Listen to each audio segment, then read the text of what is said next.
Gray matter. Branham Todd's laboratory echoed his shrill, triumphant laughter. Townspeople said the scientist had gone out of his mind since District Attorney Richard Foster had thwarted his scheme to inherit the Thompson fortune. They shunned the old house where Todd conducted his experiments. Nobody went there except dim-witted Woody, the handyman, who acted as Todd's porter and general servant.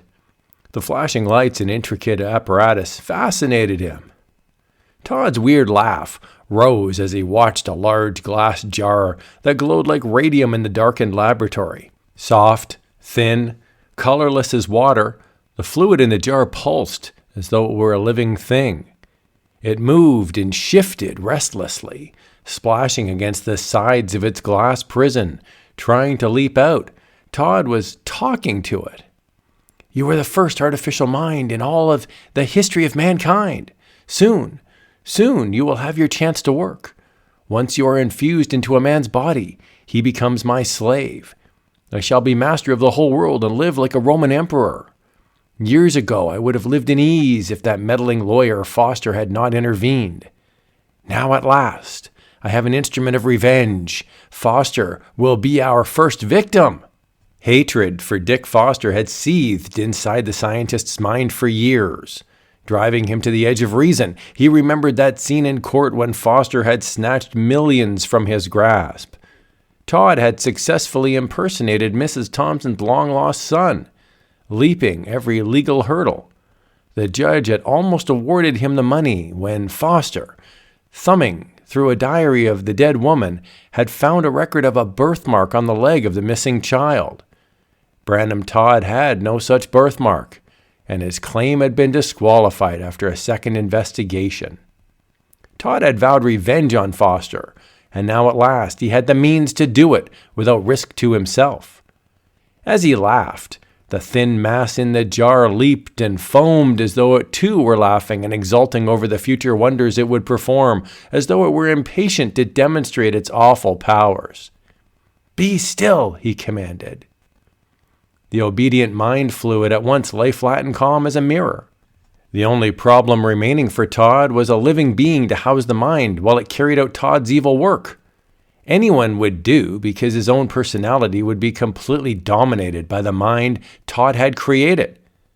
Afterwards, he would withdraw the fluid. No memory would remain with the man who carried out Todd's orders unwillingly. The front door interrupted Todd's thinking. He glanced at the clock on the wall. It was 9 a.m. Woody was a little early today. He must have... Todd's thoughts broke off. Woody! The perfect answer. He liked the apparatus, and if Todd told him he needed help, he would gladly volunteer. Todd admitted the handyman with a warmer welcome than usual. Woody was flattered.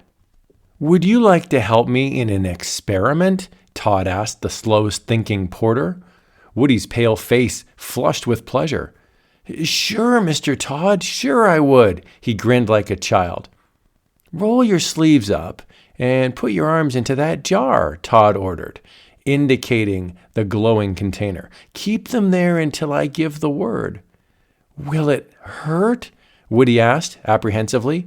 "No, it'll make you feel good," Todd reassured him. Woody lowered his bare arms into the jar very gingerly. At first he felt nothing. He smiled and plunged in his arms up to the elbows. Slowly, a feeling of strength and wild energy rose inside him. His face became flushed. He looked at Todd questioningly. The scientist watched Woody's growing fright as the fluid disappeared and the glow of the jar dimmed. Woody felt as though he were being slowly drugged. A slight sound, almost a sigh, flew from his lips as the last spark of independent thought died within him. But the body of the porter was alert and alive as it had never been before. Woody's pale blue eyes sparkled with a new fire as they looked out from a ruddy face. The intelligence had taken control of Woody's body and now awaited orders. Todd was elated. Looking closely into the porter's face, he ordered, "Turn around." Woody sprung around with the speed of a released spring. "Bend over," Todd commanded. Woody doubled instantly like a jackknife. Todd deemed him ready for the ultimate test. "Listen closely," he began.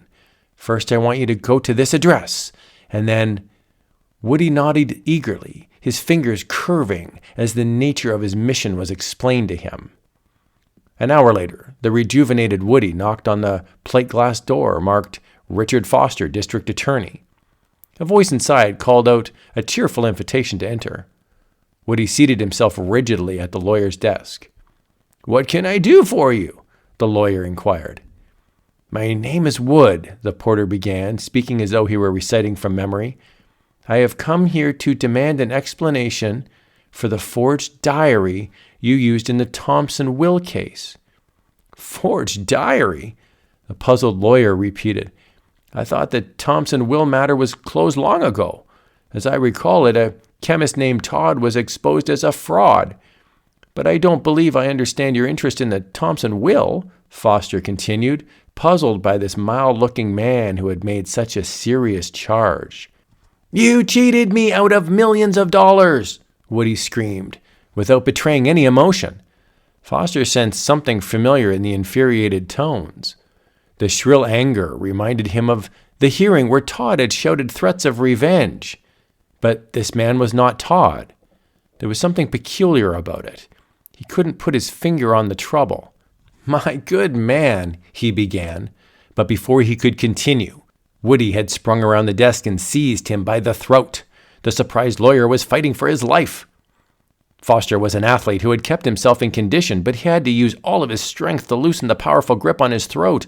The curving fingers were as strong as steel. Naked hatred blazed from Woody's eyes. For a fleeting second, Foster thought he was looking at Todd. Slowly, painfully, he forced the hands from his throat. With a tremendous effort, he threw Woody back across the room against the wall of the office.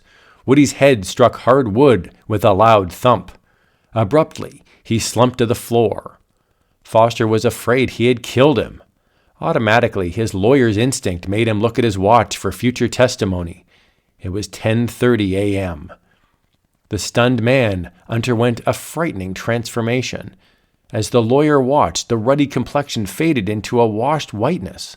The rigid body softened like a sack emptied of its concerns. Woody lay there limp, as a stain spread slowly on the rug under his head. Foster bent to examine him, expecting a pouring wound, but the rug stain was colorless as water. The eyes of the porter fluttered open as though he had just awakened. Who are you?" he asked the lawyer. "Where am I?" Foster concealed his astonishment at the change in the man. One moment he had threatened his life, and the next was asking in weak wonder where he was. The bump on his head must have hurt him badly. Foster helped him to his feet. "Where do you live?" he asked. "I'll help you home." Woody refused to be helped. "I've got work to do," he muttered, and shuffled out slowly, a different man from the one who had knocked briskly on the door a few minutes earlier. Foster let him go, closed the door, and contemplated the stain on the rug.